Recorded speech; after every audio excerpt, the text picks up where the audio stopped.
The garden plot looks like it's gone back to the nature, so to speak. Landowner has obviously been mowing, which is something we need to do here in Oregon.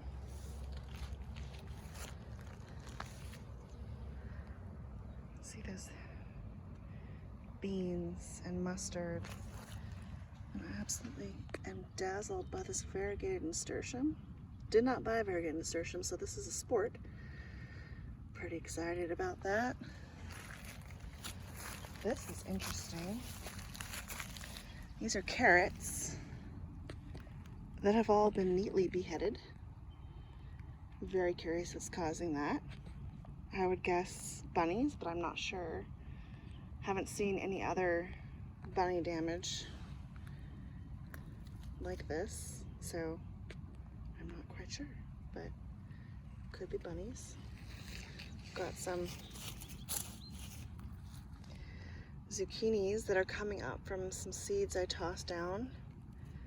I'll have to figure out which one of these is gonna stay. Give me while I pull some blackberries. Blackberries get established, I'll never hear the end of it, so these are some old Caserta zucchinis from seeds I saved from plants in 2019.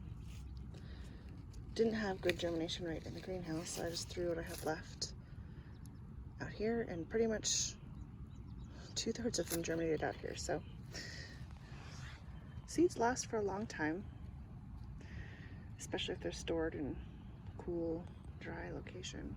So this calendula is encroaching a bit on this tomato, which is doing well. At some point I'll do a video on tomatoes. There's a million videos on tomatoes and how to care for them, of course, because they're one of the more popular things for folks to grow in their backyard vegetable gardens. And I haven't been out here in a couple days because of serious rain. I need to come get rid of some of this borage because this is supposed to be a broccoli patch right here. This broccoli is very leggy. And then it's like you're not giving me any room. So I'm gonna come through and get rid of some of this borage. Focusing first on just the leaves so that the flowers can remain. And I'll use it as mulch. I've been throwing down mulch in the walkways here on top of the cardboard. You can actually see cardboard is pretty well decayed. So again, I'm not taking everything out. I'm taking probably half the plant. So these broccolis have some sun. We like you too, borage. It's just you're massive.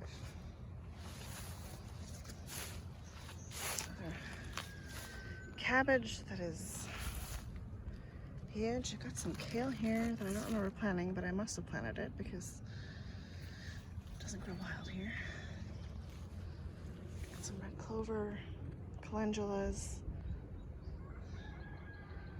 more borage, cilantro that's going to seed. My plan for today is to harvest most of the remaining cilantro and make some very simple pesto out of it to freeze so I can use it easily again in salsas and whatnot. So this weed here is colloquially called pineapple weed. It's related to chamomile, and you can use it in similar ways to chamomile. I did not plant that, but I will gladly use it. Look at this beautiful garlic plant.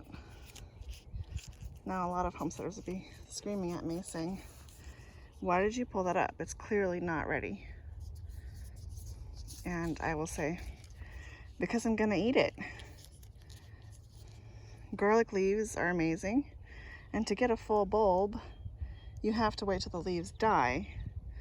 And I planted so much garlic in the spring. And I planted it kind of on the edge of beds here with the intention I would be pulling some of it to use for green garlic. And I think I've mentioned before that that bulb did not want to come out, but you can use this like green onions.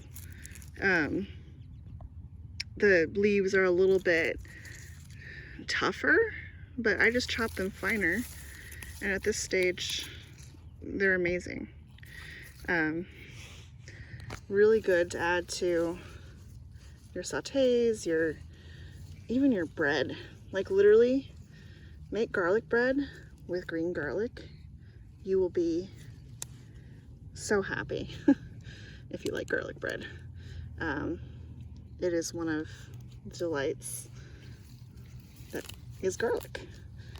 You can also eat the bulbs, obviously, and basically at this stage it's like a little onion,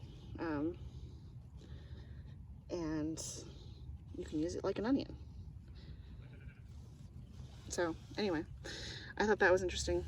If you overplant garlic, it's one of those things you can thin and use.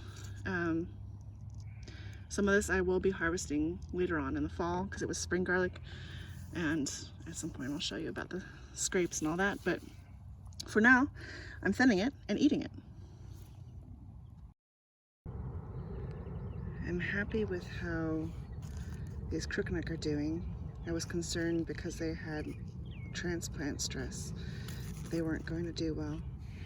As you can see, the old leaves were very small and kind of yellowish. And the soil is very fertile, so I know it's not a nitrogen issue. And sure enough, given some time, some sunshine, they're starting to produce some bigger leaves. And if I recall, these are seeds I saved. If I recall, these are crookneck plants that are bush variety and don't get very large. So I planted two about 18 inches apart, which is probably the absolute minimum you ever want to do for squash. And never for large squash varieties. You probably want to plant large squash varieties more like 2 feet apart. But if need be, I can pull one of these. But I think they'll do fine. Our beans are doing well, apart from some pest pressure. But because about half the leaves are totally fine, I am not too concerned. You can see here my trap crop doing its job. This is clover, which I planted a while ago. And it's been coming up finally, and it is being eaten aggressively. I'm guessing by rabbits, but I'm not sure. I haven't seen evidence of rabbits. Something that likes clover and also likes carrots, which to me kind of says rabbits, because my carrots have also been having their tops eaten off, as you can see here. These are the zucchini that I put very old seeds into the ground and got quite a few to come up, but I'm gonna have to pick just one of these to go on. I don't really have any space to transplant, but I may try and make space. I don't know. It's hard to pull zucchini when I know that plant could produce me a ton of food.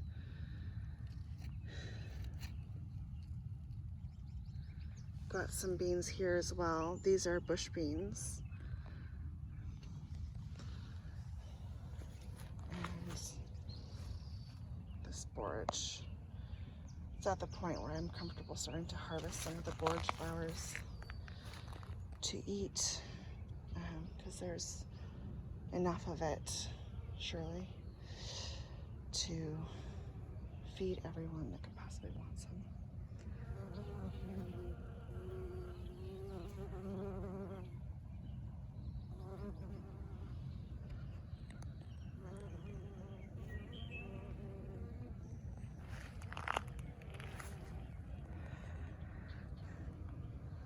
Sporage will also start seeding, and I'm sure many of you who use beauty products have heard of forage seed oil, and that's from this plant, and it's from the seeds. And I'll show those off. Maybe someday I will get a press and make that kind of thing myself, but I'm not at that stage with my rental gardens here. And I pulled most of the cilantro, and I leave some of it to go to seed to collect, because we can reseed that. This mustard is bolting. I've pulled the heads off and eaten them a couple times, but it's time for it to go, and I need to come out and collect radish seed pods again. One of my favorite things from the garden right now to eat, right? Honestly, absolutely delicious. And I don't regret letting these guys go to seed at all, because I hadn't eaten them in a long time. I knew you could eat them, but I had forgotten that they were honestly better than the radishes. So, I'm not sure if I'm going to let any of the actual radish actually go to seed. I might just eat all the seed pods. I have quite a few radish seeds. I kind of went wild buying. So, today is going to be very hot.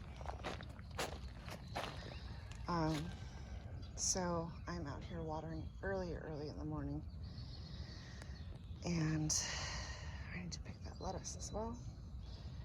You can see here, this is the lettuce that I trimmed the leaves off previously and ate, and it is giving me some more leaves. So with lettuce, just taking these slugs off, with lettuce you can do that with some varieties. With other varieties it doesn't seem to work as well. Like the more butter type bunch head lettuces do well. I also need to weed this area, or do something to narrow this area down, because this is a zucchini that, again, I'm happy with what it's doing. It's still, oh, there's actually a fruit starting. This is the one that I rooted in water. So it's kind of an experiment to see if it actually gets big enough and does anything.